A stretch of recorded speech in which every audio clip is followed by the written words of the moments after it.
if your colleagues don't think you'll sound sensible up to it, then there's no point running. And if she had got 10, I don't think she'd have got any much more than that. Let's talk about the Conservative leadership.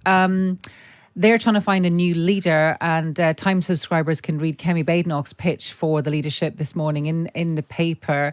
So she's in, Braverman, Badenoch in, Braverman out. Are you surprised that Suella Braverman is out?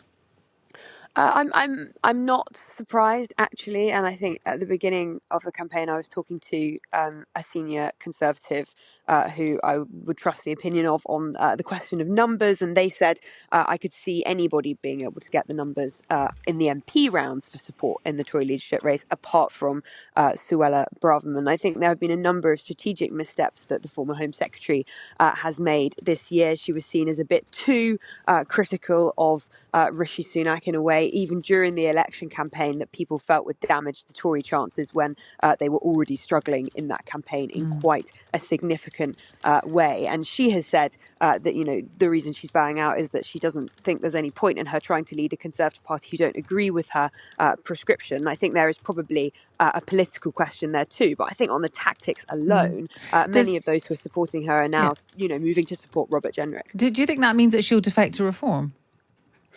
I don't think that necessarily means that she will defect to Reform. We did have quite a robust denial to those suggestions not that long ago. But I think it will be interesting to see whether or not she does anything more dramatic like that. And indeed, what she's like in the Conservative leadership contest. You know, is she going to, support somebody in an enthusiastic way, or will she be quite critical of all of them in the round? Yes. Now, Kemi Badenoch, the Shadow Housing and Community Secretary, has entered the Conservative leadership race, as we sort of expected that she would, with a pledge to get the Tories back into government by 2030. She's been writing in the Times today, and she's promising a renewal of Conservative values. She claims that previous Tory Prime Ministers let Britain become increasingly liberal and tolerant of nasty identity politics. The case that Kemi Badenoch makes is that the Conservatives have talked right, yet governed left.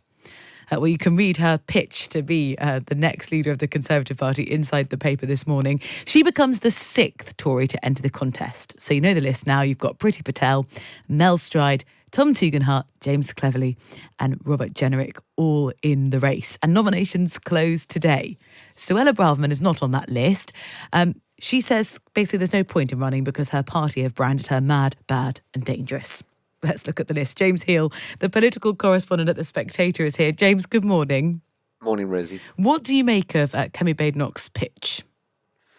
Well, I think it's not surprising. I think it's very much in keeping with Kemi Badenoch's character, which is that she's waited, been the last one to enter this race, and then entered it with a kind of characteristic tour de force, a real blast, basically kind of rejecting the last couple of years of Conservative leadership really implicitly, although not by name, and really setting out a stall and making quite an ideological appeal to the members and talking about conservatism, and also rejecting some of the other candidates' appeal to unity and very, very dismissive of that. And that's very sort of obvious slap down to the likes of Priti Patel and James Cleverly, who've made unity the sort of cornerstone of their appeal. Yeah, she says it's not enough to call for unity to win. We need to ask ourselves, what are we uniting around? Do you think any one of the candidates has actually got an answer to that question? I think conservatism is always an uneasy coalition between different forces and interests. I think for her, she clearly is articulating a sentiment that appeals to members, which is that after 14 years after Conservative government, why isn't the country more Conservative today? So I think that she is someone who probably has done a lot of thinking on this. I know from talking to her MPs backers, they think that she's pretty savvy on terms of the reading, and so I think that there is something quite interesting about her kind of ideological element to this, which I think will appeal when it comes over the next 4 months, because it's going to be a very long contest. So we're going to hear a lot from the different candidates about all this. Yeah, it is. Do you think the candidate list is now complete? Yes, I do. I mean, there was still some speculation about Kevin Hollenrick, who I understand was texting around last week, perhaps slightly unlikely and plausible candidate, but I think this is it now because, the only thing was about when Kemi Badenoch was going to enter the race, and I never thought Suella Braverman was much of a goer. She said she wrote in that Telegraph piece that she had 10 MP backers. It remains to be seen, of course, if she did have those backers, they may choose to back an alternative candidate. But at the moment, I'm not hearing of anyone else ahead of the 2:30 deadline today. So do you buy Suella Braverman's argument for why she thinks there's no point in running? Yeah, well, ultimately, yes.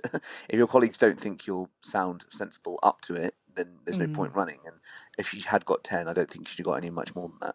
Do you think she'll go to reform? It's very difficult to see at this stage, how it all works. I'm not even sure that the five MPs and Reforms Party will be in the same party by the end of this Parliament. So Right, I yes. think it's a bit soon to talk about additions at this stage. Yeah. So a long contest ahead. Remind us of the details, because 4 months, there are concerns, and lots of the candidates in their sort of pitch for why they'd like to be the leader have talked about the length of the campaign. There are a few concerns that we're going to see a lot of blue on blue attacks. It could be really divisive. Yes, and I think that it's the question is always about an internal contest: is how much does it actually benefit you, and how much does it benefit your opponents. So I think the danger for Conservatives is that over the next 3 months or so, they'd have a really long contest, which doesn't actually achieve the kind of rigor and introspection they need, and all it does is help Labour pin a lot of stuff on the Tories. So you've got the budget coming up in September, October, and that's the concern: is that really it's going to see a lot of difficult decisions pinned on the Conservatives at the same time they're doing a bit of navel gazing. The two big things, Rosie, are that we also have now, after this week, we have 4 weeks where they're just going to be going around the country talking to members, etc. But there's no actual vote after this week until beginning of September, when they will get it down to 4 candidates from the current 6. And thereafter, the other thing is that you then have party conference at the beginning of October, and then there's another kind of month before we get the final result, when we've got to go whittle it down from 4 candidates to 2. So kind of two month-long elements of this whole contest at the same time, where it may be obvious who's going to win. So who's the front runner at this point? Because the bookies have got Kemi Badenoch out in front. Yeah, I think it'll be Kemi Badenoch, and I think that you've seen in that article for the Times why she's the front runner, which is that she's able to sit back, wait, look at what everyone else is pitching, and then enter at a time of her choosing. And so I think that although she's only got about 4 MPs' names on our spreadsheet right now publicly, there are lots more expected in the coming days. And of course, as we know from last time, momentum is so key to races. So if someone looks like they're going to win, I think there's a big upswing in support. And so we can expect to see that in September when the others get knocked out. So who do you imagine that she'd be going up against now? I think for the final four, it will probably be her, Robert Jenrick, Tom Siginhat, and Priti Patel. And I think that thereafter, it's kind of difficult to see, because obviously when one person gets knocked out, their vote transfers over. Obviously depends on the tone and tenor as well. I reckon at the current it would be sort of Kemi Badenoch and Robert Jenrick in the final two, but it's probably too soon to make an educated guess at this stage. James, thank you so much. James Heal, political correspondent at The Spectator, going through, well, the runners, the riders, 6 currently in the race to replace Rishi Sunak. And you can read Kemi Badenoch's piece in full. One of her backers is going to be on Times Radio Breakfast, which is on your airwaves after 6 with Today, Asma Mir and Luke Jones.